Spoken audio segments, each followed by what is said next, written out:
Hello everyone and welcome back to the channel. Today we're gonna be taking a look onto Jingliu, the new character that is coming to the game. She's from the destruction and it deals damage from ice. I'm really happy with her because she has plenty of a cool playstyle. So let's get into the guide. Okay, so we're starting first with the normal attack. She deals ice damage equal to the Jingliu attack percent. The Tristan Flash, the skill, it's basically she deals ice damage equal to 200% of Jingliu attack damage to a single enemy and obtains one stack of 6 git. Later we're gonna be talking about these stacks and we're gonna be discussing what it does. So don't worry about it, you will see it later on the video. The ultimate, Propitious Blossoms Fleeting as Stellar Dreams.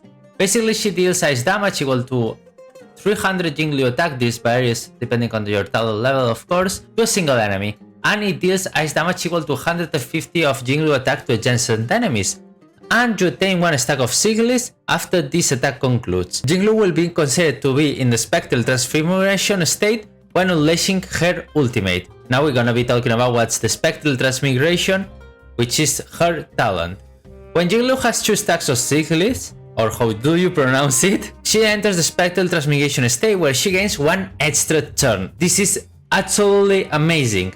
In this state, Jingliu gains a new skill, Moon on Glacier River, and she only can use this skill.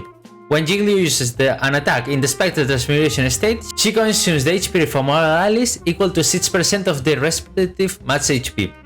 So basically, you're gonna be gaining the HP from your allies, but you cannot kill them because you cannot lower the HP from them more than 1. Jingliu attack is increased by 250 of the total HP consumed from the allies in this instance, capped at 120 of her base attack, until the current attack ends. And finally, when Sigil's stacks become 0, Jingliu will reach the Spectral Transmigration state. This is pretty straightforward, but it requires that we play with a healer or with a big shielder like Gepard, because you're gonna be reducing a lot the HP of your own allies, so keep that in mind. Maybe Natasha or Bailu, it's almost a must play with her, because Lucha can't be enough because he can't heal that much on AoE. He heals a lot on single target, but on AoE he's not really good, so that's why I recommend Natasha and Bailu over Lucha. Let's talk about the Moon on Glacier River, the skill that you get when you get the 2 stacks. Basically this ice damage equal to 300 of Jingliu attack to a single enemy and deals damage to adjacent enemies and consumes 1 stack of Sigils. Basically it's the ultimate but on the skill. Later we have the attack from the overworld, pretty straightforward, and innumerous nature, the technique on the overworld. If you use this technique, all the enemies inside will become frozen, and if you enter combat with enemies on this dimension, you will gain a stack from Sigils, which is really amazing. Also, the enemies get frozen, so they can take action, which is really amazing. I can't stare why this is that amazing. Let's talk about a bit of the traces. First, let's talk about this one. While in the Spectral Transmigration state, increase FR resistance by 35%. This is to get resistance to different effects. It's nice. While in the Spectral Transmigration state, increase the speed by 10%. This is broken. Get this fast. This is broken. You want this speed always on your character, so this is really broken. And finally, when in the Spectral Transmutation, you increase your damage by 10%, which is really amazing, and you always want more damage, so this is pretty amazing. Okay, time for the Eidolons. You know that I'm not really a fan of going for Eidolons, but we're gonna be talking a bit about them. So first, the Lunar Assault upon Tiangun Gates. When using the ultimate or enhanced skill, Jingliu crit rate increases by 12%. If only one enemy target is attacked, the damage originally intended for adjacent characters will also be calculated against the current target, dealing ice damage equal to 60% of the damage the adjacent targets would have received. So basically, you deal more damage to a single target enemy when there are no adjacent targets. I don't know if I explained it myself well. If not, please tell me and I will explain it. But it's really amazing for single target because basically it transforms your AoE damage into single target damage, which is really great for single target situations. The new moon, the A2, increases the ultimate damage by an initial 30%, which is really great. 2 levels on your ultimate. While in the Spectral Transmission state, the attack obtained from consuming ally HP is increased by 10% of the total that has been consumed from the entire team. So basically, you take the same HP from your teammates, but you gain a lot more of damage. So it's really, really great.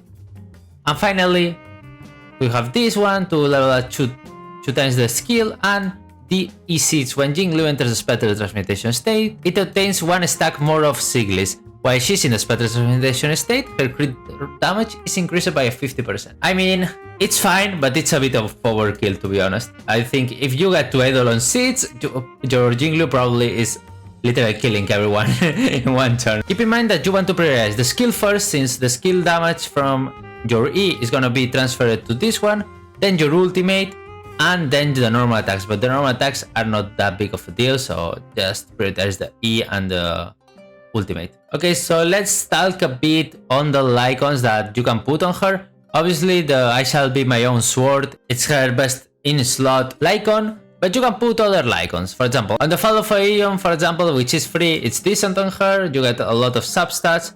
Brighter than the sun, which probably you can see, now you can see it. It's really great, to be honest, but I don't think it's even that good, to be fair. And if you have this, you probably have the our beloved Dan Hank, so put it on him. The unreachable sight, it's really, really great on her. It increases crit rate and match HP, which it's always something that you want to do.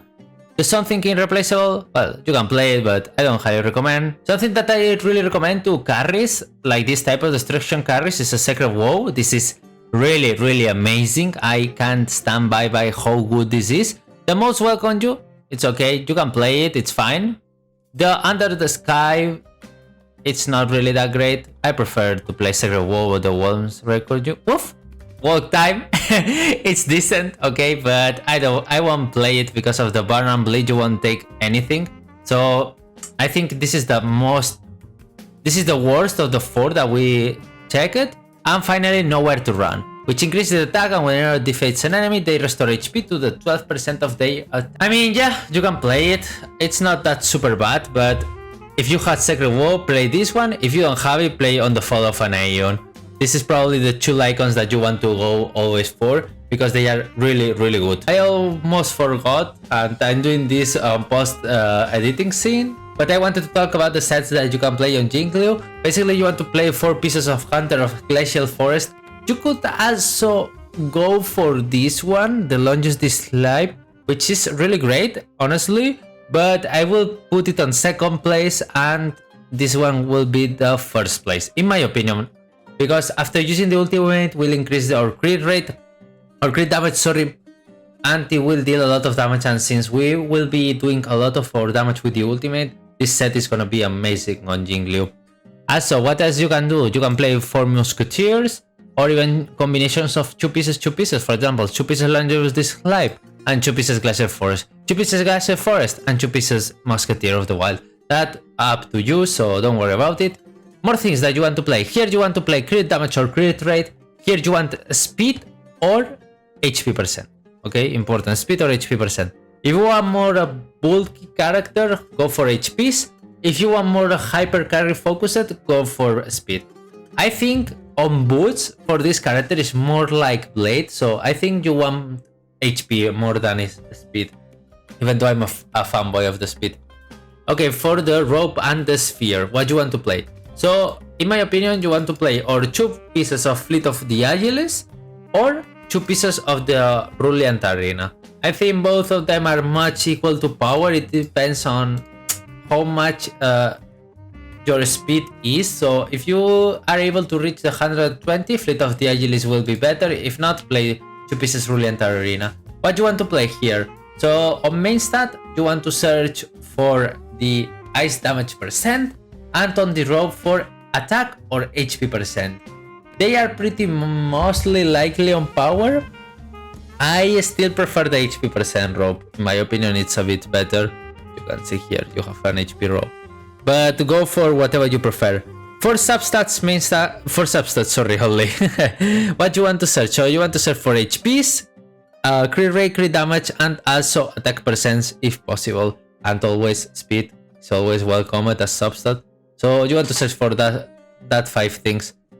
Yeah, that's all for the artifact section. Okay, so here we are with the team section. I'm gonna be talking about which teams you should play on her, on our beloved Jingliu. So let's imagine the Herta, it's gonna be Jingliu, probably with the addition I do it. And you can play a team like this. This is like a hyper carry Jingliu team, which features Civil Wolf to debuff the enemies, Tingyun to buff your own party members, and Natasha to heal you a lot. You can change as always Natasha for another healer or another shielder. Also you can change, for example, Silver Wolf or Tingyun, let's change Silver Wolf, and you can put a defensive utility unit like March 7th or another option like Gepard. I prefer March 7 over Gepard on shielding, but you can put it. Also you can change, for example here, to put the Fire Trailblazer, which is really amazing. You can also change it for wealth, and even you can put here Pela to be able to do a lot of damage of ice. So this is really great, and Pela, it's really amazing support. I can't stand by how good Pela it is and how much she carried me through all the chaos. Also you could do this to have more of Mono Cryo team. Well, not Mono Cryo, sorry, Mono Ice team. Sorry, it's my Genshin vibes, I'm sorry. Which is really, really amazing. But in my opinion, the other team that I recommended to you is the best one. You can also do double carry with, for example, Yang Ying or for example, Silly. And you can do double carries, but I don't really recommend double carries because both of them want to use a lot of skill points, and you will be losing a lot of skill points. So this is mainly what you can build on Jingliu. Probably there are a lot more things that you can build on her. So for example, King Quest sub carry. You can even put Yukong if you like it, but Yukong it's not really that improvement over Jingyun, for example. But yeah, keep that in mind that you can play this type of teams. And that's all for the team section. Okay guys, so this marks the end of the video. Hope you guys enjoy. Leave a like if so. It helps me a lot growing the channel. And I see you guys on the next one. Bye bye.